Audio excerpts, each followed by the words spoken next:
Hey, it's Thom for JAK. We're checking out the HX Stomp XL from line 6. So if you're watching this video, I think it's important to mention we're not going to do a massively deep dive on this unit. There are people who've already done that. Line 6 have already got their own stuff. But we're just going to give you the information that you need to know if you're having a look at this product and what's different in comparison to the previous Stomp model. So the Stomp XL is an answer to people's requests for a larger Stomp box version of like the Helix technology. So the Stomp originally has a lot of the same Helix things in it. So it uses the same modeling, it's got the same Shark DSP processor in it.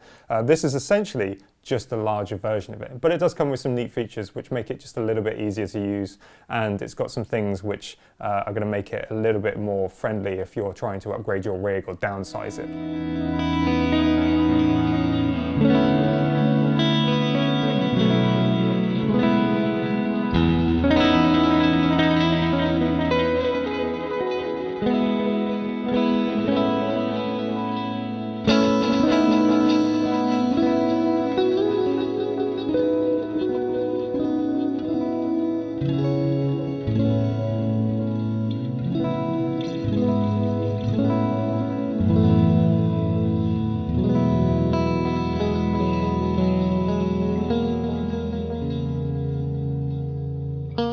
So I think it's important to mention that this unit is literally just an effects unit. So you don't necessarily have to use it on guitars. You can use it on bass. It comes with bass amps built in and bass effects. We've decided not to demo those because I'm a guitarist, but you can use it on that. You can also use it as outboard gear in your studio. So if potentially you wanted to reamp or you wanted to put it on some synths or something, you can definitely use it for that sort of thing as well. So in terms of how you'd use it as a guitarist or a bassist, this thing can essentially replace your entire rig or integrate as part of it. It's specifically designed to be as flexible as possible, so you can use it to start like directly into your interface or a PA. So it's got those amp sim technologies in there. It's got a lot of really nice amp models in there, which are just going to give you a bunch of different options. But then you can disable all of that. You can use it just for Stomp box effects. You can use it in the chain. You can use it using the 4-cable method. You should probably Google that if you don't know what it is. It's quite interesting. And then you can use it, in a bunch of different ways. It can either replace your rig or it can be used as part of it, and that's really cool.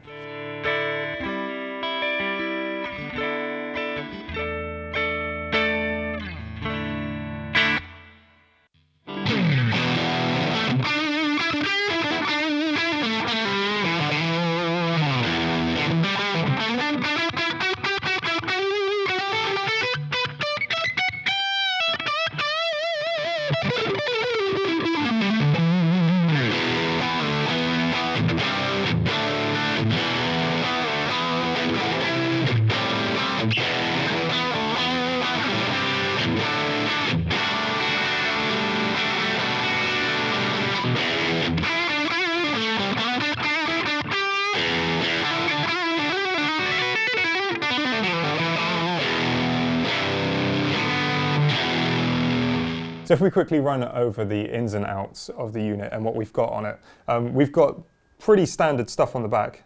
Line 6 have done some really cool things with these Stomp boxes and things. They've integrated MIDI, they've integrated USB, so you can actually use these as an interface. So if you plug this directly into your computer, you can select it as an input, and then you can record directly from that through the USB on the back. It's also got MIDI, so you can sync it to whatever you're doing, and it can change along with what you're doing. So if you wanted to integrate some effects, potentially you own like a Kemper or a Fractal unit, or anything like that, you've got a bunch of MIDI changing going on. You can integrate that as part of it, and that's going to be really cool. The first thing on the back that I noticed is the volume knob is recessed. This is like a really sensible move once you see it. You literally just push it and it pops up, then you can adjust the volume and then it pops back down.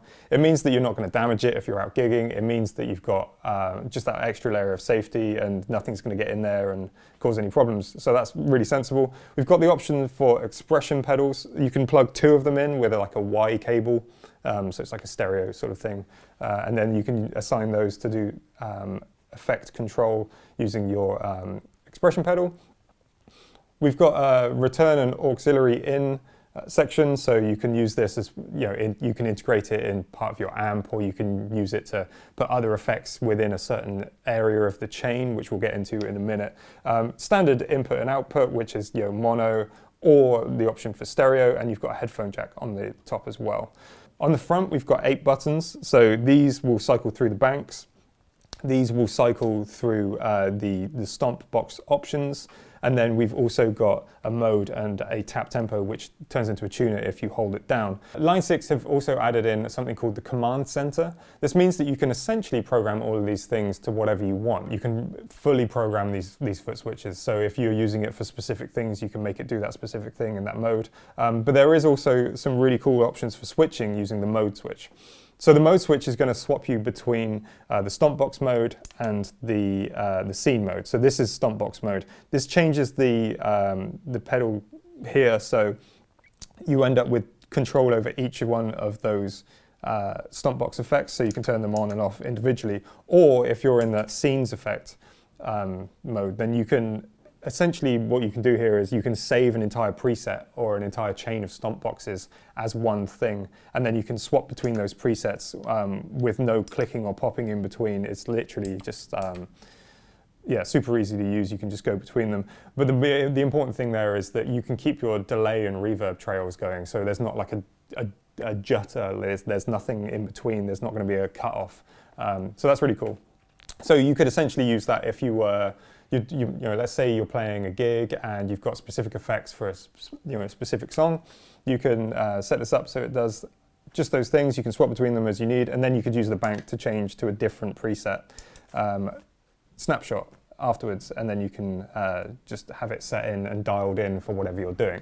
One of the forward-thinking things with this unit is that if you are using it with your feet, you're not going to be able to adjust any of the controls. So it only responds to like human touch, like skin, you know, in the same way that a phone does, you know, like a smartphone. So which means that if you've got large feet, you're not going to be able to adjust anything by accident while you're using it. And that's really smart. You don't really see that on a lot of things, and it's probably something that's going to be becoming more and more popular as time goes on.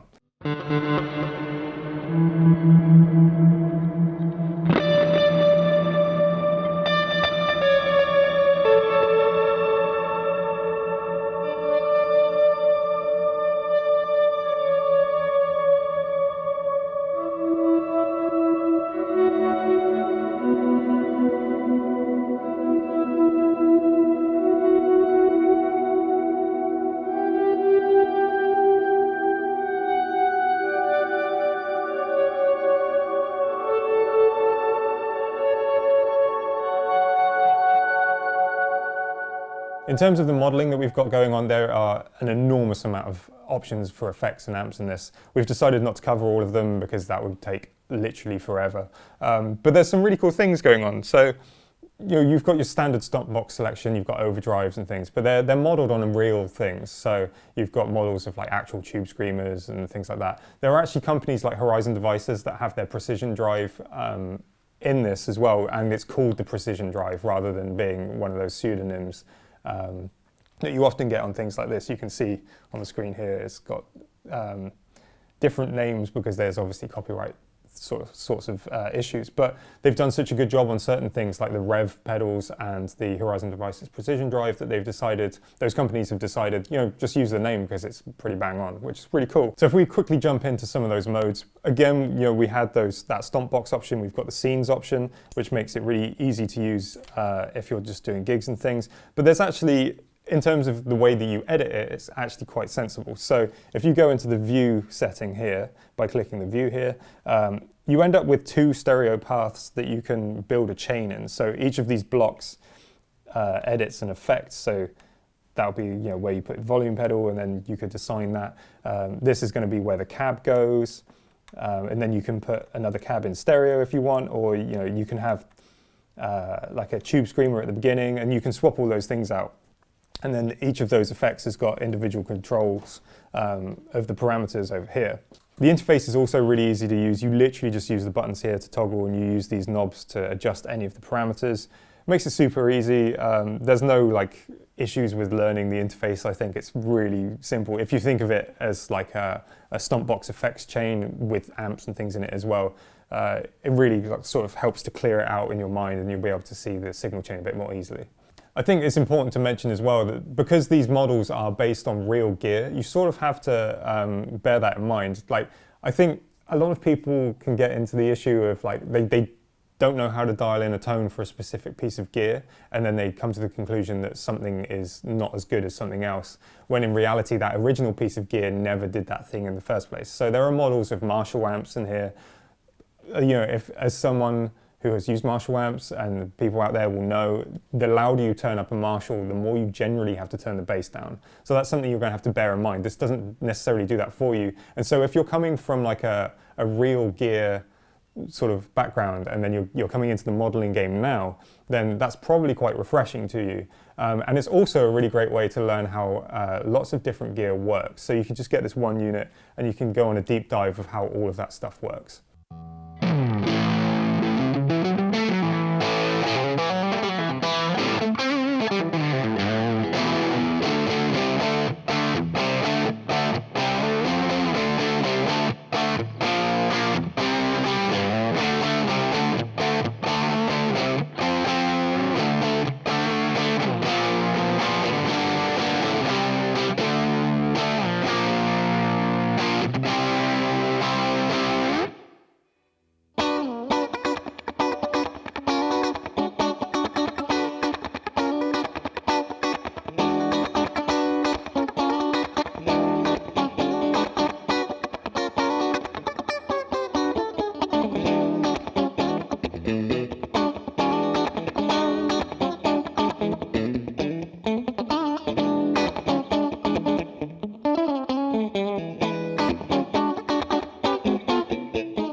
So that was the Line 6 HX Stomp XL. Hopefully I've covered pretty much everything you need to know. It basically is the original Stomp, but larger, so that answers a lot of things. I think it's great. I think you can replace your entire rig with it if you were, say, on a fly gig, or you wanted to downsize your pedal board, your back's hurting, you don't want the enormous pedal train anymore, you want just like one thing that does pretty much everything. And the most important thing is that you can save them as presets and use them as snapshots within those preset sort of banks. And you're going to be able to get you know, all of the tones you need for a gig with no issues, and you don't have to set anything up, which is really handy. So as always, if you enjoyed the video, please leave us a like, subscribe to see more things like this, and we'll see you in the future.